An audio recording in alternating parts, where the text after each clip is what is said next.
Welcome back to all of you. This is the third part of chapter 7 of your 11th class psychology book. So in this video you are going to understand one of very important topic, that is nature and causes of forgetting. So let's understand this topic in a very simple way. तो सबसे पहले check कर लेते हैं कि causes of forgetting की research किसने की थी. तो in your NCERT book the nature of forgetting was made by Hermann Ebbinghaus. तो अकॉर्डिंग टू हरमन उन्होंने ये बताने की कोशिश की कि किसी भी इंफॉर्मेशन को, किसी भी चीज़ को हम क्यों इतनी जल्दी भूल जाते हैं. Why do we forget things very easily. तो भूलने के पीछे का जो रीज़न है ना, उसको डिटेल में समझाने की कोशिश की है हरमन एबिंगस ने. So in your NCERT there are 3 main causes of forgetting.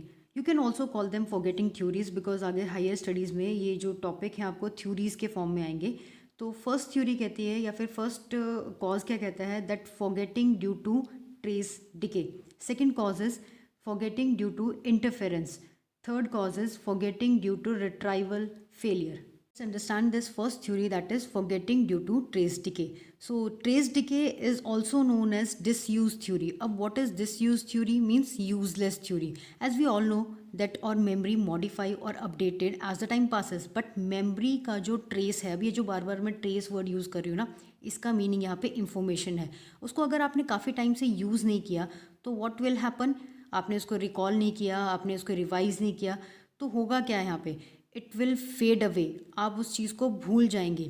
चलो एक एग्जांपल से समझते हैं कि कैसे आप उस चीज़ को अगर ट्रेस नहीं करते हैं लंबे टाइम समय तक, तो आप उसको कैसे चीज़ों को भूल जाते हैं. जैसे अभी इस टाइम पे आप 11th क्लास में हैं, और अगर मैं आपसे रेंडमली पूछ लूँ कि आपने 5th क्लास में, 4th क्लास में, 7th क्लास में, उस चैप्टर में, 10th चैप्टर में, 12th चैप्टर में क्या पढ़ा था, तो मुझे नहीं लगता कि आप सही तरीके से रिप्लाई नहीं कर पाएंगे, क्योंकि आपको भूल चुका है. आपने उसको ट्रेस नहीं किया, आपने उसको रिकॉल नहीं किया, आपने उसको रिवाइज नहीं किया. आप काफ़ी टाइम तक उस बुक से दूर रहे हो, तो इसलिए आप उन चीज़ों को भूल चुके हो. That is why we are calling this theory as the forgetting just because of trace decay. Understand the second theory, that is forgetting due to interference. तो इंटरफेरेंस जो है बहुत ईजी है. जैसे कि आपके माइंड में क्लैशेस हो रहे हैं किसी वजह से. जैसे कि आप समझेंगे, जब आपके पुरानी नॉलेज या फिर पुरानी इंफॉर्मेशन में कोई न्यू इंफॉर्मेशन या फिर न्यू नॉलेज इंटरफेयर करे, इंटरफेयर मतलब कि क्लैश करे, तब आप चीज़ों को भूलना शुरू होते हैं, जिसको हम बोलते हैं forgetting just due to the interference. अब इसको ना बहुत डिटेल में समझने के लिए आप इसकी 2 टाइप्स को समझ लो. 2 वजह से ऐसी चीज़ें होती हैं. One is proactive, another one is retroactive. तो प्रोएक्टिव को समझते हैं, जब आप किसी न्यू इन्फॉर्मेशन को लर्न ना कर पा रहे हो, ना ही समझ पा रहे हो, जस्ट बिकॉज ऑफ पुरानी इन्फॉर्मेशन की वजह से, तो उसको बोलते हैं प्रोएक्टिव. चलो इसको एग्जांपल के साथ समझते हैं. आपके साथ कई बार ऐसा हुआ होगा कि आपने कोई न्यू सिम, फ़ोन की जो सिम लेते हैं हम लोग, तो आप नया नंबर बहुत जल्दी से नहीं लर्न कर पाते हैं, क्योंकि आपको पुराना नंबर जो है ना आपके माइंड में फ़िट हो चुका होता है. तो जिसकी वजह से हम लोग नया नंबर नहीं याद कर पा रहे हैं, जिसकी वजह क्या है, प्रोएक्टिव. और ये प्रोएक्टिव की वजह से होती है, तो ये इंटरफेयर कर रही है ना आपके माइंड में. देखो, पुराना नंबर, नया नंबर, इसको बोलते हैं हम लोग प्रोएक्टिव. रेट्रोएक्टिव इसका बिल्कुल अपोजिट है. कहते हैं कि इसमें जब आप अपनी पुरानी इन्फॉर्मेशन को भूल जाते हैं. क्यों भूल गए आप पुरानी इन्फॉर्मेशन को? क्योंकि आपके पास न्यू इन्फॉर्मेशन आ गई. ऐसे ही समझ लो इसको, आपको आपके फ्रेंड का न्यू नंबर लर्न हो जाता है, लेकिन उसका पुराना नंबर आप भूल जाते हैं. क्यों आप उसका पुराना नंबर भूल गए, ओल्ड नंबर, फ़ोन नंबर क्यों भूल गए उसका? क्योंकि आप ज़्यादातर उसका न्यू नंबर यूज़ कर रहे हैं.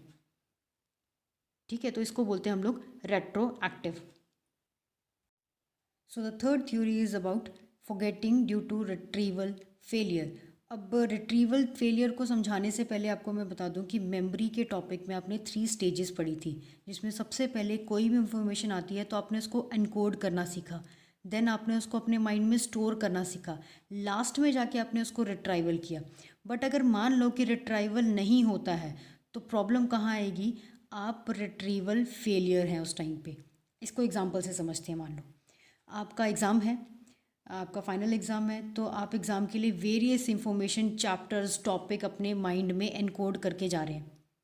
आपने उसको स्टोर भी किया, रिवाइज करके आपने उसको माइंड में अपने स्टोर भी किया, लेकिन जब आप एग्ज़ाम में बैठते हैं, आपको अचानक से वो पेपर में नहीं याद आता, क्वेश्चन का आंसर नहीं याद आ रहा है, तो it means retrieval cues missing है.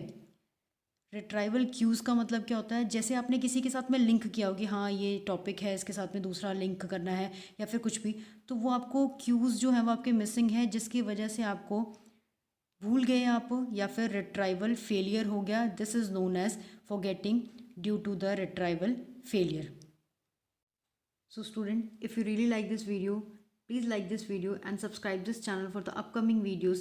Thanks for watching.